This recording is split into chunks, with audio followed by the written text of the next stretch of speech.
ఒక ఇద్దరు ఫ్రెండ్స్ కలిపి స్టార్ట్ చేసిన ఒక చిన్న కంపెనీ ఈరోజు ఇండియాలోనే లార్జెస్ట్ ఇంజనీరింగ్ అండ్ కన్స్ట్రక్షన్ కంపెనీగా మారిపోయింది. అదే ఎల్&టీ. మీరు ఈ కంపెనీ పేరు ఎక్కడో దగ్గర వినే ఉంటారు. జనవరి 23, 2024న ఇండియా మొత్తం అయోధ్యలో ఉన్న రామ్ మందిర్ వైపే చూసింది. అయితే అయోధ్యలో ఉన్న రామ్ మందిర్ని కన్స్ట్రక్ట్ చేసిన కంపెనీస్ ఎల్&టీ అండ్ టాటా. ఇదే కాదు, వరల్డ్లోనే టాలెస్ట్ స్టాట్యూ అయిన స్టాట్యూ ఆఫ్ యూనిటీని కూడా ఎల్&టీ కంపెనీ నిర్మించింది. అయితే ఈ వీడియోలో ఎల్&టీ కంపెనీ ఎలా స్టార్ట్ అయింది, అసలు ఎల్&టీ కంపెనీ ఏమేం ప్రాజెక్ట్ చేసింది అండ్ ఎల్&టీ కంపెనీకి డబ్బులు ఎలా వస్తాయో నేను ఈ వీడియోలో డీటెయిల్గా చెప్పబోతున్నాను.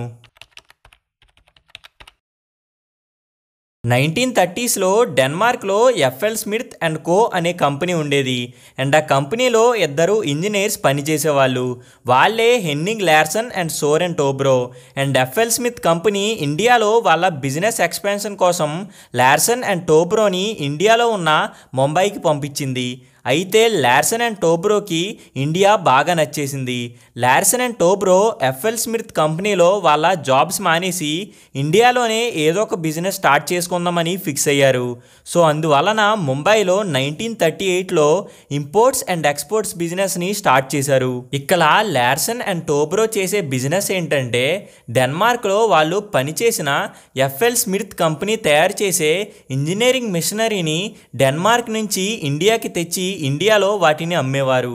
ఇలా ఒక సంవత్సరం పాటు సక్సెస్ఫుల్గా ఇంపోర్ట్స్ అండ్ ఎక్స్పోర్ట్స్ బిజినెస్ని లార్సన్ అండ్ టోబ్రో చేసేవాళ్ళు. కానీ 1939లో వచ్చిన వరల్డ్ వార్ II అండ్ 1940లో జర్మనీ అండ్ డెన్మార్క్ మధ్య జరిగిన జర్మన్ ఇన్వాన్షన్ ఆఫ్ డెన్మార్క్ అనే యుద్ధంలో డెన్మార్క్ ఓడిపోయింది. అండ్ డెన్మార్క్ మొత్తాన్ని జర్మనీ తన చేతుల్లోకి తీసుకుంది. అండ్ వరల్డ్ వార్ II టైంలో గ్లోబల్గా ట్రేడ్ మొత్తం ఆగిపోయింది. అండ్ ఎఫ్ఎల్ స్మిత్ కంపెనీ కూడా ఆ టైంలో డెన్మార్క్లో ఆగిపోవాల్సి వచ్చింది. So Larson and Toubro business కూడా ఇండియాలో ఆగిపోయింది. సో లార్సన్ అండ్ టోబ్రో వాళ్ళ సొంతంగా ఒక బిజినెస్ని స్టార్ట్ చేద్దాం అనుకున్నారు.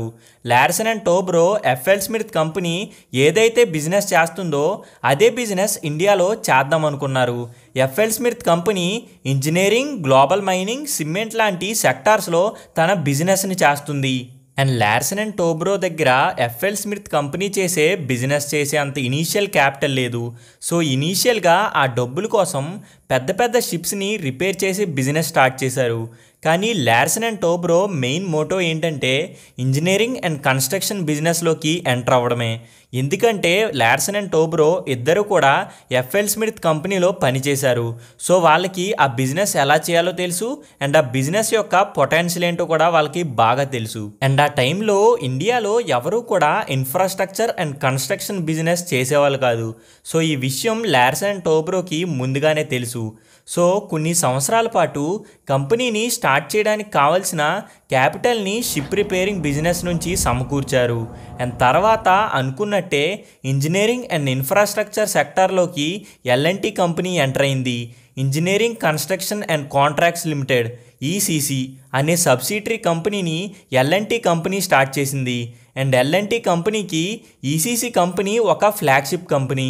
ఫ్లాగ్షిప్ కంపెనీ అంటే ఆ కంపెనీ ఆ గ్రూప్కి చాలా ఇంపార్టెంట్ కంపెనీ అయి ఉండాలి. అండ్ అన్ని బిజినెస్ల కంటే పెద్ద కంపెనీ అయినా అయి ఉండాలి. లేదంటే ఎక్కువ రెవెన్యూని జనరేట్ చేసే కంపెనీని ఫ్లాగ్షిప్ కంపెనీ అంటారు. మీరు ఫ్లాగ్షిప్ ఫోన్స్ గురించి వినే ఉంటారు. Samsung S25 ultra and iPhone 16 Pro Max. Samsung and Apple companies యొక్క ఫ్లాగ్షిప్ ప్రొడక్ట్స్ ఇవే. అలానే ఎల్&టీ కంపెనీకి ఈసీసీ కంపెనీ ఒక ఫ్లాగ్షిప్ కంపెనీ. ఎంతలా అంటే ఎల్&టీ కంపెనీకి 44% ఆఫ్ ది రెవెన్యూ ఇన్ఫ్రాస్ట్రక్చర్ నుంచే వస్తుంది. అంటే ఎల్&టీ కంపెనీ సంపాదించే 100 రూపాయల్లో 45 రూపాయలు ఇన్ఫ్రాస్ట్రక్చర్ నుంచే వస్తుంది. ఇప్పుడు ఎల్&టీ కంపెనీ ఈ స్టేజ్కి రావడానికి ఈసీసీ కంపెనీ ఒక ఇంపార్టెంట్ రోల్ని ప్లే చేసింది. అండ్ ఈసీసీ కంపెనీ చేసే బిజినెస్ ఏంటో ఇప్పుడు చూద్దాం. ఈసీసీ కంపెనీ చేసే బిజినెస్ మీలో చాలామందికి తెలిసే ఉంటుంది. బేసిక్గా ఏ ఇన్ఫ్రాస్ట్రక్చర్ కంపెనీ అయినా చేసేది ఒకే type of business. Maximum business models and revenue models అన్నీ సిమిలర్గా ఉంటాయి. పెద్ద పెద్ద ఇన్ఫ్రాస్ట్రక్చర్ ప్రాజెక్ట్స్ని గవర్నమెంట్ ఒకేసారి నిర్మించలేదు, like expressways, airports and other infrastructural projects. And కొన్నిసార్లు ప్రైవేట్ కంపెనీస్ కూడా టెండర్స్ వేసి ప్రాజెక్ట్స్ని కంప్లీట్ చేస్తాయి. ప్రైవేట్ కంపెనీస్ ఇలా చేయడాన్నే రిక్వెస్ట్ ఫర్ ప్రపోజల్స్ REP అంటారు. ఏ కంపెనీ అయితే బిడ్డింగ్లో విన్ అవుతుందో ఆ కంపెనీ ఆ ప్రాజెక్ట్ని కొన్ని ఇయర్స్లో కంప్లీట్ చేయాలి. బిడ్డింగ్లో గెలిచిన కంపెనీ తన సొంత డబ్బులతో ప్రాజెక్ట్ని కంప్లీట్ చేయాలి. అండ్ ప్రాజెక్ట్ కంప్లీట్ అయిపోయాక 50 ఇయర్స్ లేదా ఒక 10 ఇయర్స్ పాటు ఆ ప్రాజెక్ట్ బట్టి గవర్నమెంట్ అండ్ ప్రైవేట్ కంపెనీస్ ఆ ప్రాజెక్ట్ మీద వచ్చిన డబ్బుల్ని షేర్ చేసుకుంటాయి. దీనినే tendering or bidding business model అంటారు. ఇలా ఈ మోడల్ని ఫాలో అయి నడిచే చాలా కంపెనీస్ ఉన్నాయి. For example Adani airports, GMR group, Dilip Buildcon. ఈ అన్ని కంపెనీస్ గవర్నమెంట్ బిడ్డింగ్లో పార్టిసిపేట్ చేసి చీప్ లేబర్తో ప్రాజెక్ట్ని కంప్లీట్ చేస్తాయి అండ్ తర్వాత ప్రాఫిట్స్ని జనరేట్ చేస్తాయి. సో ఇప్పుడు మీకు ECC కంపెనీ చేసే బిజినెస్ ఏంటో అర్థమైంది కదా. సో ఇప్పుడు L&T కంపెనీ దగ్గరికి వెళ్దాం. ECC కంపెనీకి స్టార్టింగ్లోనే చాలా మంచి ప్రాజెక్ట్స్ వచ్చాయి, లైక్ వెస్ట్రన్ రైల్వేస్లో చాలా రైల్వే స్టేషన్స్ని నిర్మించడం, and Bombay municipal project, and Tata soda plant installation, and ఇండియాలోనే ఫస్ట్ సిమెంట్ కంపెనీ అయిన ACC కంపెనీ దగ్గర నుంచి కూడా మంచి ప్రాజెక్ట్స్ వచ్చాయి. సో ECC కంపెనీ మార్కెట్లో మంచి పేరుని సంపాదించింది. కానీ ఇక్కడే మీకు ఒక డౌట్ వస్తుంది, ECC కంపెనీ పేరు ఇప్పుడు ఎక్కడ ఎందుకని వినబడడం లేదని.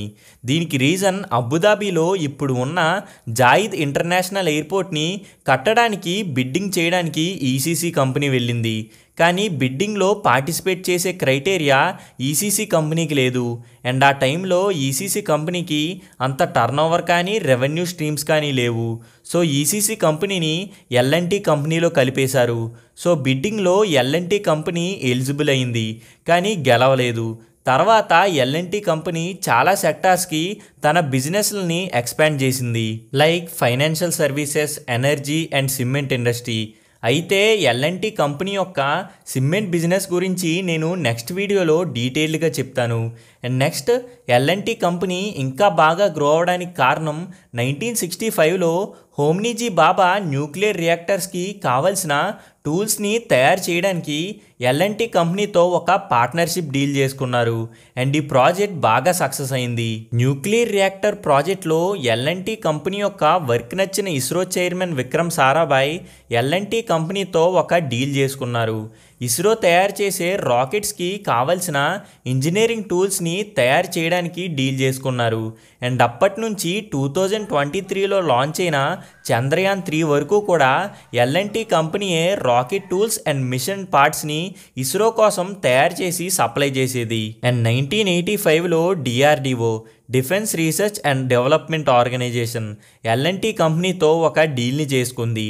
ఈ డీల్ ప్రకారం design and development L&T company చేస్తుంది. అండ్ తర్వాత L&T company famous tractor company అయిన జాండ్రీతో పార్ట్నర్షిప్ చేసుకుంది. ఇండియాలో జాండ్రీ ట్రాక్టర్స్ని అసెంబుల్ చేసి వాటిని అమ్మి L&T కంపెనీ బిజినెస్ చేస్తుంది. జాండ్రీ అండ్ L&Tది 50-50 డీల్. సో ఇప్పటి వరకు L&T కంపెనీ ఎలా ఎదిగిందో చూసాం. సో ఇప్పుడు L&T కంపెనీ కంప్లీట్ చేసిన మేజర్ ప్రాజెక్ట్స్ ఏంటో ఇప్పుడు చూద్దాం. అయోధ్యలో ఉన్న రామ్ మందిరాన్ని Tata group and L&T companies complete చేశాయి. అండ్ వరల్డ్లోనే టాలెస్ట్ స్టాట్యూ అయిన స్టాట్యూ ఆఫ్ యూనిటీని కూడా L&T కంపెనీయే కంప్లీట్ చేసింది. అండ్ హైదరాబాద్, అహ్మదాబాద్, చెన్నై అండ్ ఢిల్లీ మెట్రోని కూడా L&T కంపెనీయే కంప్లీట్ చేసింది. And Narendra Modi stadium, Delhi lotus temple, Mumbai trans harbour link and Jamnagar refinery installation ఇలాంటి చాలా పెద్ద పెద్ద ప్రాజెక్ట్స్ని L&T కంపెనీయే చేసింది. అండ్ ఇండియాలోనే లార్జెస్ట్ కన్స్ట్రక్షన్ అండ్ ఇన్ఫ్రాస్ట్రక్చర్ కంపెనీగా L&T కంపెనీ ఉంది. L&T కంపెనీ యొక్క మార్కెట్ క్యాపిటలైజేషన్ 436,000 crores. అయితే మార్కెట్ క్యాపిటలైజేషన్ గురించి, స్టాక్ మార్కెట్ గురించి తెలిసిన వారికి తెలిసే ఉంటుంది. మార్కెట్ క్యాపిటలైజేషన్ అంటే ఒక కంపెనీ ఎంత పెద్దదో తెలియాలంటే ఆ కంపెనీ యొక్క మార్కెట్ క్యాపిటలైజేషన్ తెలియాలి. మార్కెట్ క్యాపిటలైజేషన్ ఎంత ఎక్కువ ఉంటే ఆ కంపెనీ అంత పెద్దదని అర్థం. మార్కెట్ క్యాపిటలైజేషన్లో కూడా small cap, mid cap and large cap companies ఉంటాయి. సో ఈ వీడియో మీకు అర్థమైంది అనుకుంటున్నాను. ఎల్ఎన్టీ కంపెనీ సిమెంట్ బిజినెస్ గురించి నేను నెక్స్ట్ వీడియోలో డీటెయిల్డ్గా చెప్తాను. So hope you like the video and thank you for watching. Stock మార్కెట్లో ట్రేడింగ్ కానీ ఇన్వెస్టింగ్ కానీ చేయాలంటే చాలా నాలెడ్జ్ కావాలి. సో ఏ నాలెడ్జ్ లేకుండా డబ్బులు సంపాదించాలంటే దానికి best option copy trading. Copy trading అంటే ప్రొఫెషనల్ ట్రేడర్స్ యొక్క ట్రేడ్స్ని మనం సింపుల్గా కాపీ చేయడాన్నే కాపీ ట్రేడింగ్ అంటారు. అయితే ఇదేమీ ప్రమోషన్ కాదు. నేను మన తెలుగులో గమనించిన దాని ప్రకారం జస్ట్ ఇన్వెస్ట్ అండ్ రెస్ట్ యొక్క కాపీ ట్రేడింగ్ లింక్ అనేది మంచి ప్రాఫిట్స్ని జనరేట్ చేస్తుంది. అండ్ కాపీ ట్రేడింగ్ మీద ఏమైనా డౌట్స్ ఉంటే 9490300009 నెంబర్కి మెసేజ్ చేస్తే వాళ్ళు మీకు కాంటాక్ట్ అయ్యి ఫ్రీ కాపీ ట్రేడింగ్ లింక్ని ఇస్తారు.